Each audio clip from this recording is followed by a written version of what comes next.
Reva. Ya, kamu lagi ngapain? Kebetulan pas kamu main ke rumahku ini. Aku lagi main kura-kura. Main kura-kura? Iya, kura-kura hijau. Mana kura-kuranya?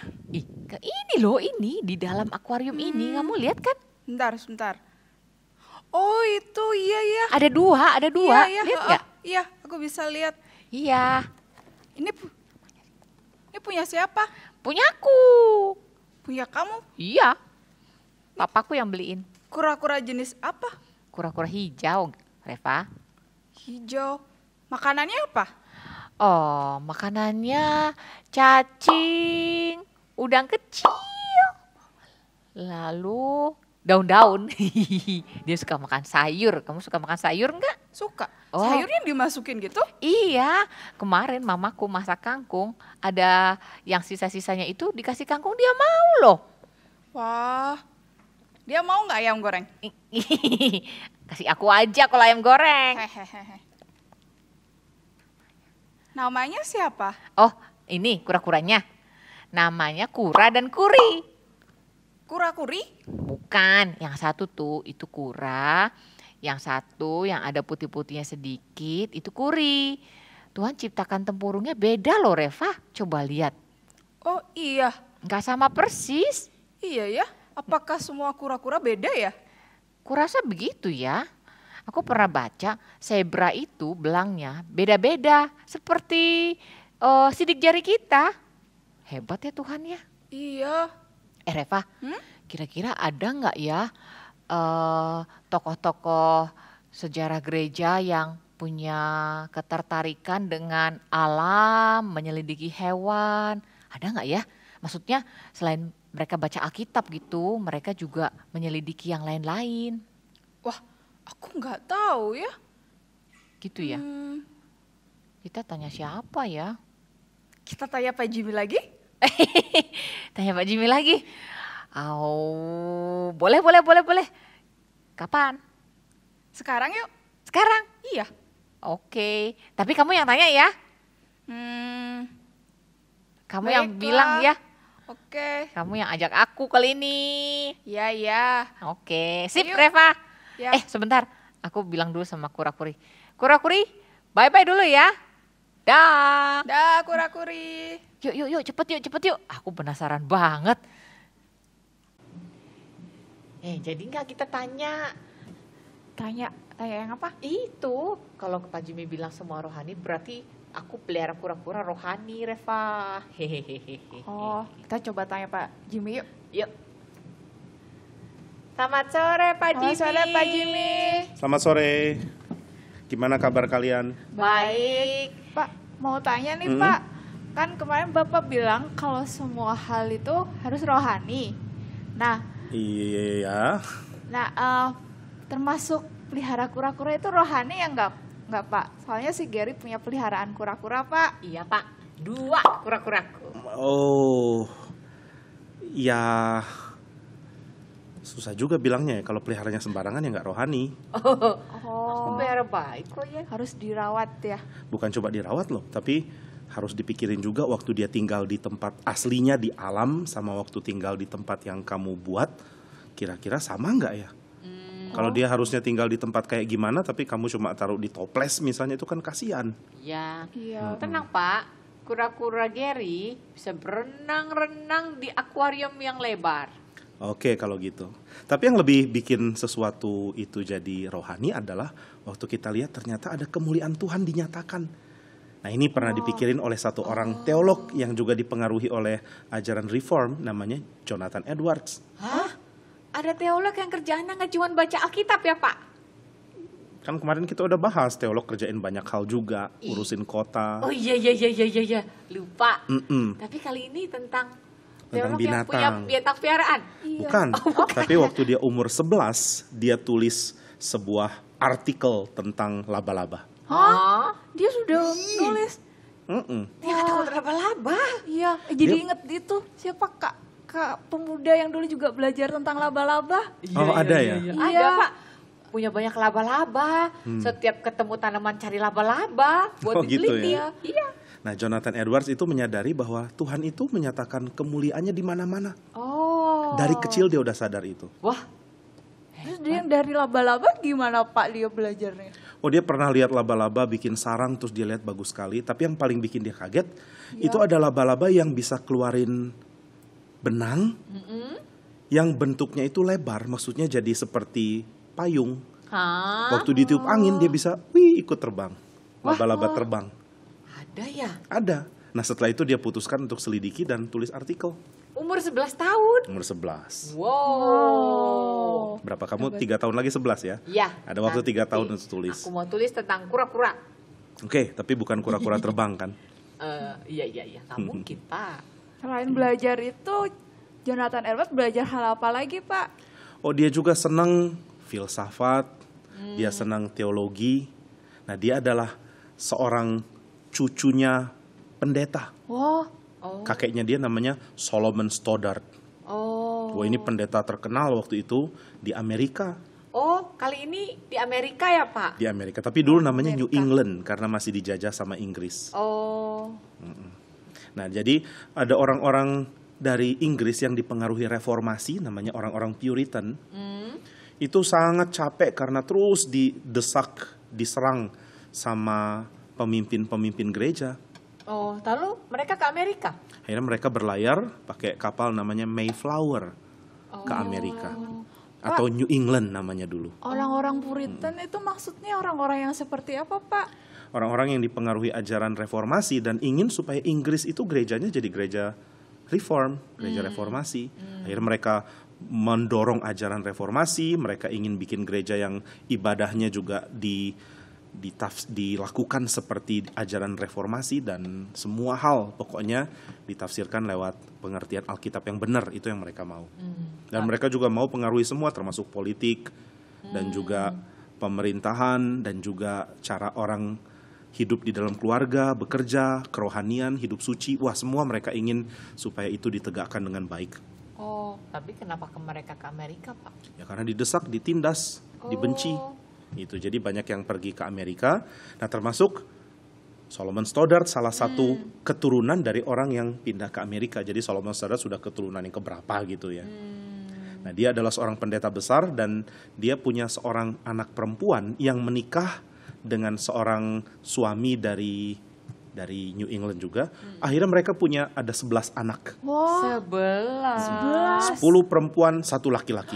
Wah, rame banget rumahnya ya, Pak. jadi Ya? Jonathan Edwards cuma satu-satunya Iya, laki-laki Pak? satu-satunya laki-laki. Semuanya adalah sisters, 10 orang kakak perempuan, saudara perempuan. Oh, Nah, kemudian dia dibesarkan dengan kecintaan kepada alam dan juga Tuhan.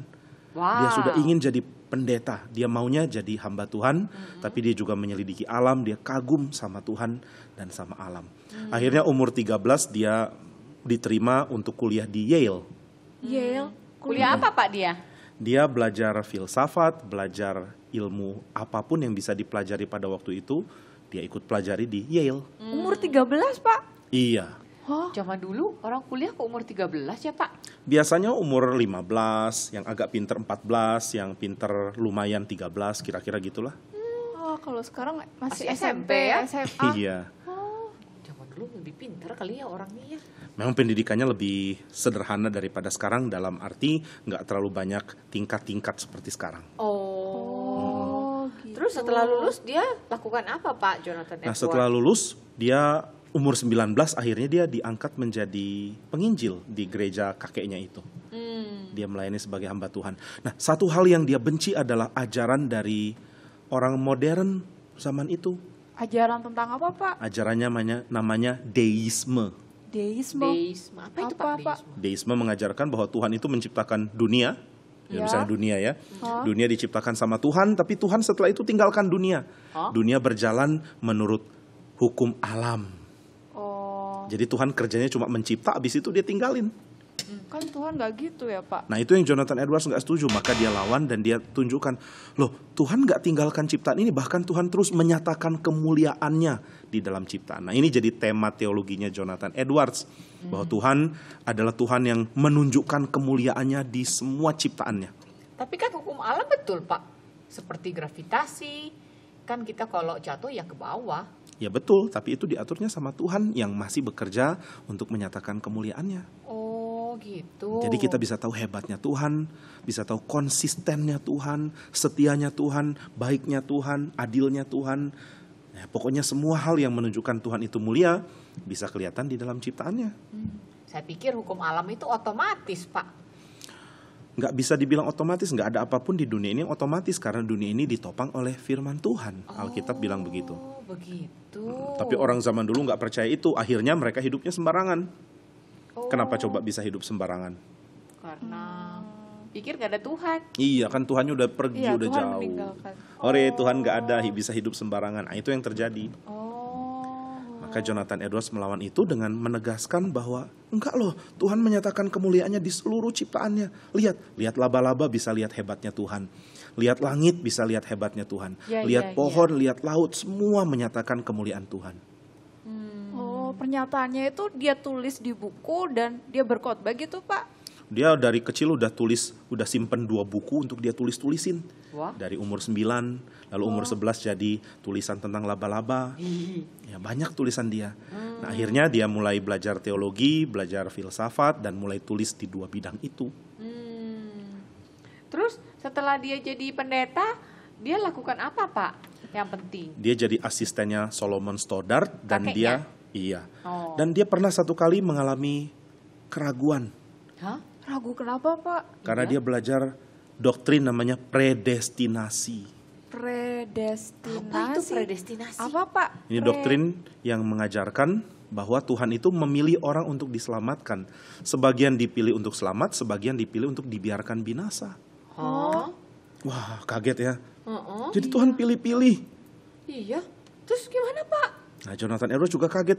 Kok Tuhan pilih-pilih? Dia mulai ragu. Saya nggak mau percaya Tuhan kayak begini. Tapi mulai ada perasaan dalam hatinya. Tuhan kan nggak mungkin jahat. Tuhan pasti adil. Tuhan pasti baik.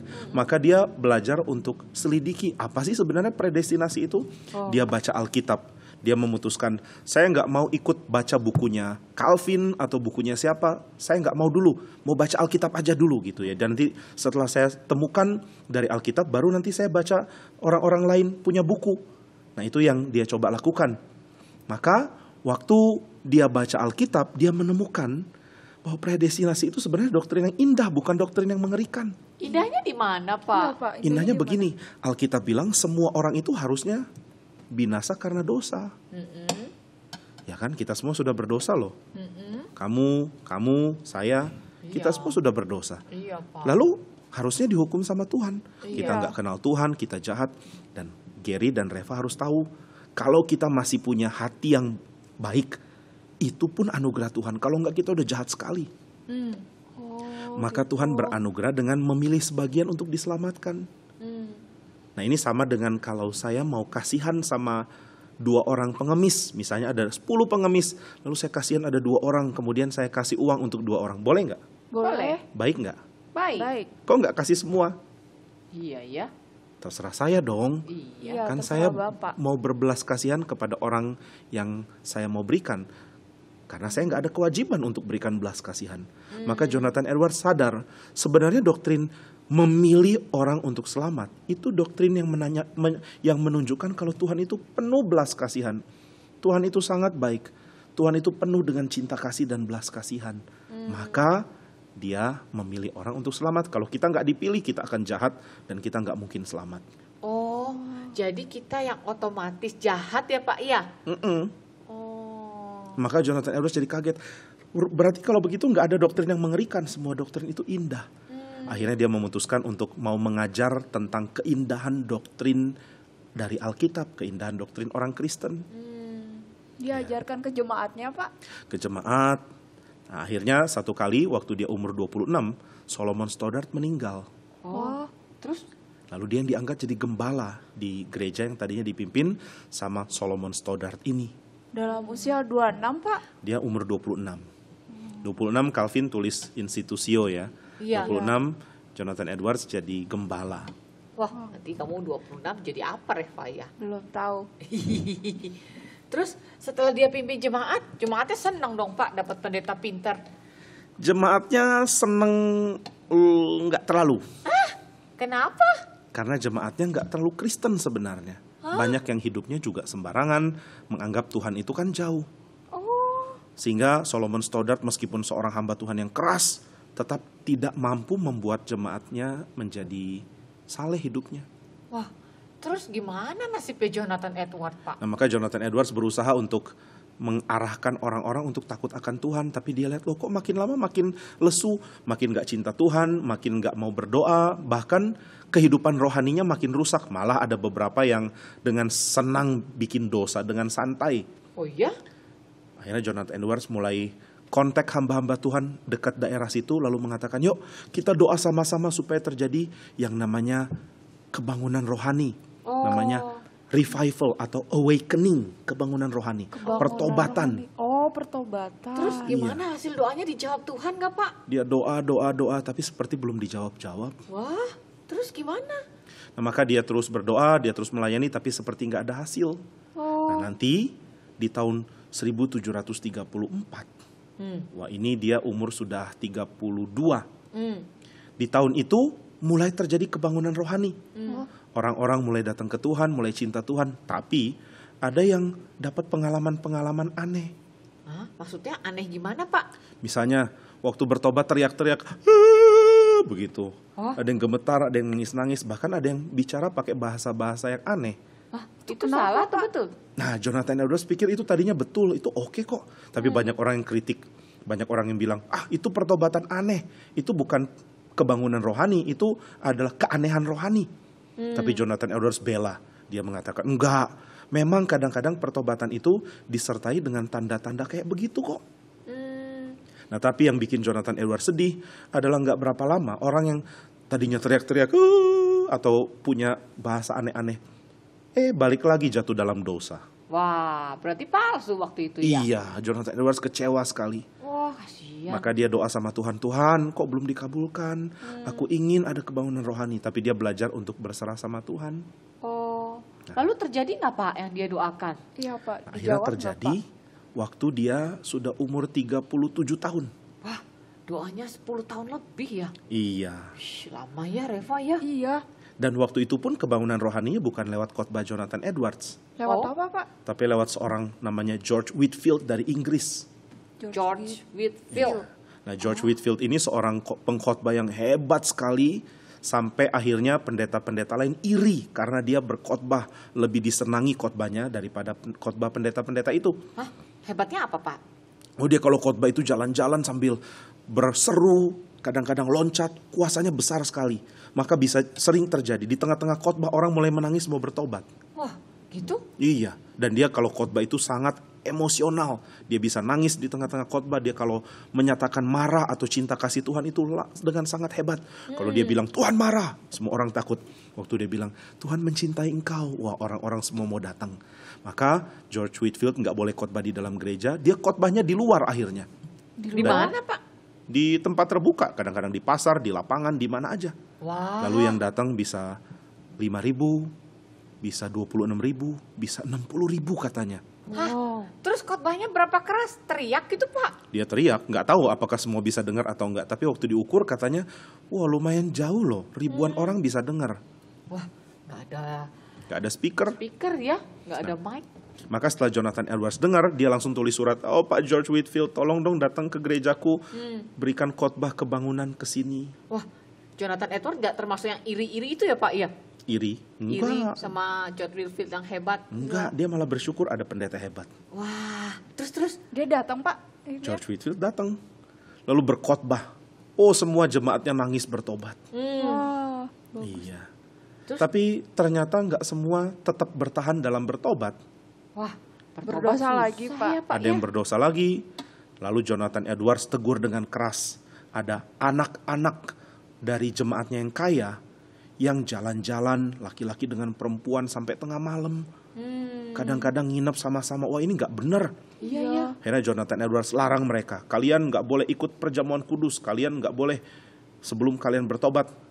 Mereka kapok, Pak, digituin, Pak. Enggak, malah ngadu ke papa mamanya. Terus? Lalu papa mamanya mulai bikin gerakan anti Jonathan Edwards. Loh, Padahal dikasih tahu yang bagus ya. iya. Akhirnya Jonathan Edwards diberhentikan dari gerejanya. Oh ya? Iya, jahat Terus ya. gimana, Pak? Tapi Jonathan Edwards bilang, ya sudah, berarti ini panggilan Tuhan yang lain harus aku kerjakan, yaitu menjadi misionaris. Oh, Misionaris. kemana Pak dia Iya, jadi Dia misionarisnya? pergi kemana Pak? Dia di Amerika, dia mau memberitakan Injil ke orang-orang Indian. Wah, kan serem Pak orang Oh India. iya, orang Indian waktu itu bisa bunuh orang yang bukan Indian, lalu bisa potong kulit kepalanya. Ngeri. Terus dia nggak takut Pak? Oh, dia bukan cuma nggak takut, dia berhasil bikin gereja yang terdiri dari orang-orang Indian yang sudah bertobat. Wah, Puji Tuhan. ini kebangunan rohaninya mungkin Pak ya? Ya, ini juga kebangunan rohani yang sebelumnya juga kebangunan rohani, meskipun nggak semua bertobat, tapi ada yang bertobat sungguh-sungguh kok. Iya. Nah, Jonathan Edwards jadi sangat ingin menginjili orang-orang Indian karena dia pernah ketemu seorang misionaris namanya David Brainerd. Oh, siapa itu Pak? Dia Temannya? seorang muda, oh enggak, dia lebih muda, ya temannya, tapi jauh lebih muda dari Jonathan Edwards. Oh. David Brainerd itu akhirnya menikah dengan anaknya Jonathan Edwards. Nah, David Brainerd penginjilan ke orang Indian, termasuk orang-orang Indian yang punya penyakit Oh, penyakit apa? paru-paru. Oh, terus Dia Pak? injili sampai akhirnya dia sendiri ketularan. Sudah dia ketularan, anaknya Jonathan Edwards yang rawat, anaknya pun ketularan. Akhirnya David Brainerd meninggal, anaknya Jonathan Edwards juga meninggal. Wah, sedih sekali dia ya. Sedih. Jonathan Edwards akhirnya ambil buku harian David Brainerd, lalu dia lihat, wah, banyak sekali tulisan bagus tentang penginjilan ke orang Indian, tentang cintanya kepada Tuhan, tentang kerelaannya untuk mati bagi Tuhan. Akhirnya Jonathan Edwards edit bukunya lalu diterbitkan. Judulnya Buku Harian David Brainerd. Oh, Ya. jadi ini juga yang membuat dia mau menginjili orang Indian ya Pak? Iya, betul. Nah, lalu setelah dia melayani dengan orang-orang Indian, ada orang yang mengajak dia untuk menjadi pemimpin atau menjadi rektor di universitas yang baru didirikan, namanya Princeton Di Amerika juga Pak. di Amerika. Itu terkenal sekali Princeton. Nah, presiden pertamanya itu Jonathan Edwards. Oh, iya. Waktu itu juga ada orang-orang yang lagi bikin namanya vaksin untuk cacar. Oh, Vaksin. maksudnya gimana Pak? Jadi dulu banyak orang yang mati karena penyakit cacar. Kalau kayak sekarang mungkin ya Corona. kayak corona begitu ya, nggak ada Oh, obatnya iya. kan. Nah, cacar ini juga nggak ada obatnya karena bikin kita sakit karena virus. Nah, caranya gimana dong supaya orang nggak kena cacar? Caranya adalah ambil virus yang sudah dilemahkan, lalu suntik ke badan. Nanti badan kita Bisa, terima Pak? virus yang sudah lemah, badan Ya. kita akan bikin sistem untuk melawan virus. Oh. Namanya antibody. Terus berhasil Pak? Nanti antibody kita yang ngalahkan virus, akhirnya virus yang kuat pun nggak bisa lagi ke kita. Gitu. Terus maksudnya Jonathan Edward? Nah, Jonathan Edwards senang sekali dengar ini. Lalu mereka bilang, kami perlu orang untuk menguji apakah vaksinnya berhasil atau enggak. Dan Jonathan Edwards menyerahkan diri, oke, saya mau jadi kelinci percobaan. Wah, dia mau Pak. Iya. Terus gimana Terus hasilnya akhirnya Pak? dia disuntik sama virus dari cacar, ternyata ada kesalahan. Dia sakit dan meninggal. Masih umur 55 tahun. Sayang banget. Iya. Gara-gara jadi percobaan ya Pak. Itu karena dia cinta sekali sama perkembangan ilmu pengetahuan. Wah, dari kecil dia sudah suka ya sama pengetahuan ya. Ya, Ya, tapi kita lihat ini adalah cara Tuhan untuk bilang, Jonathan Edwards, sudah ya, kamu sudah berhasil mengerjakan pekerjaanmu di bumi, sekarang pulang ke surga untuk menikmati hasilnya. Ya, itu yang Tuhan mau bilang mungkin ya. iya. Wah, ada orang yang segitunya ya. Cinta Tuhan, cinta ilmu pengetahuan, cinta orang di pedalaman. Wah, gimana caranya jadi orang kayak gitu Pak Jimmy? Iya, Ya, bagaimana minta ya? Tuhan pimpin dan taat sama pimpinan Tuhan. Gitu ya. Minta Tuhan rubah hati kita supaya hati kita nggak terus-menerus egois, lihat diri sendiri terus gitu kan. Tapi belajar untuk lihat Tuhan yang mulia dan abis itu mencintai orang-orang yang Tuhan cintai juga. Iya. Iya Pak. Wah. Lalu pekerjaan Jonathan Edward yang mempengaruhi seperti buku, tulisan, banyak Pak khotbah-khotbahnya. Dia tulis namanya religious affections. Namanya afeksi rohani, perasaan atau emosi rohani yang sejati. Seperti apa Pak misalnya? Ya, dia Emosi tulis sejati? tentang cinta kepada Tuhan, tentang kerinduan untuk mengenal Kristus. Itu semua harusnya ada pada orang Kristen. Nah, ini buku dia yang paling terkenal sampai sekarang, paling banyak dibaca. Lalu ada khotbahnya yang juga terkenal nggak Pak? Ada Apa satu itu, Pak? khotbahnya, yaitu khotbah yang dipakai Tuhan untuk membawa kebangunan. Waktu itu Jonathan Edwards umur 38. Jadi setelah gerejanya sendiri dapat kebangunan rohani karena George Whitefield, Jonathan Edwards keliling berkhotbah. Lalu dia khotbah di satu tempat namanya di mana? Northampton kalau saya nggak salah. Dia khotbah di situ, kemudian terjadi kebangunan rohani. Oh ya? Waktu dia berkhotbah banyak orang bertobat, padahal baru di tengah-tengah khotbah belum selesai. Khotbah Ada yang apa, Pak? nangis-nangis mengatakan, aduh saya sudah mau dihukum Tuhan, saya nggak mau, tolong ampuni. Nah judul khotbahnya adalah pendosa di tangan Tuhan yang murka. Sinners in the hands of an angry God. Wah, terus banyak yang bertobat Pak ya? Nah dia khotbah begini, kita ini seperti laba-laba, jadi ingat yang laba-laba tadi ya. Iya. Seperti laba-laba yang sudah mau masuk ke api. Lalu ditahan sama tangan Tuhan. Tapi tangan Tuhan ini tangan dari Tuhan yang murka yang sudah mau lemparkan kita juga. Wah, waktu orang dengar khotbah ini ketakutan. Lalu Jonathan Edwards bilang begini, kita ini berusaha menahan murka Tuhan. Itu seperti sarang laba-laba berusaha untuk menahan batu besar yang sedang terguling. Mana bisa? Iya, Wah, semua nggak orang bisa. ngeri. Ini ilustrasi yang jelas sekali dan mengerikan. Akhirnya banyak orang yang bertobat pada waktu itu. Nah, itu yang terjadi. Oh, karena banyak orang nggak sadar Tuhan bisa marah ya Pak ya? Oh, iya. Wah, terima kasih Pak Jimmy. Ya. Hari ini Iya, Pak. kami menjelajah ke benua yang baru. Amerika. Amerika. New England. Oh iya, New England. Wah, Oke. asik banget ya. Jadi kita jadi tahu ya ternyata Tuhan bisa pakai orang-orang untuk berkhotbah, untuk terjemahin Alkitab, untuk khotbah yang membangun, untuk apalagi Reva? Tulis buku. Iya. Wah, senang. Ya, semoga kamu berdua juga dipakai Tuhan. Iya, mau Pak, mau. Nah, nanti kalau ada yang kami tanya-tanya lagi, masih boleh nggak kami main Ya, ke sini boleh, Pak? Masih boleh. Asik. Iya, terima kasih Terima banyak Pak kasih, Jimmy. Pak, untuk semua Ya, sampai penjelasannya ketemu ya. dan Iya. ceritanya. Kita sudah bahas dari Afrika Utara sampai ke Iya. Amerika. Udah keliling dunia kita. Dari abad ke-4 sampai Iya. abad ke-18. Wow, kayak naik mesin waktu. Terima kasih Pak Jimmy. Terima kasih, Ya, Sampai Pak. ketemu lagi. Sampai ketemu. Dah. Tuhan berkati ya. Ya. Ya. Wah, Reva. Menyenangkan sekali. Iya. Bisa belajar banyak hal dan kenal tokoh-tokoh gereja dalam sejarah ya, Iya. Gary. Seru sekali ya kalau kita perhatikan perjalanan sejarah gereja ya. Iya. Wah, kayak naik mesin waktu. Belajar sejarah. Iya benar. Yuk. Yuk. Dah.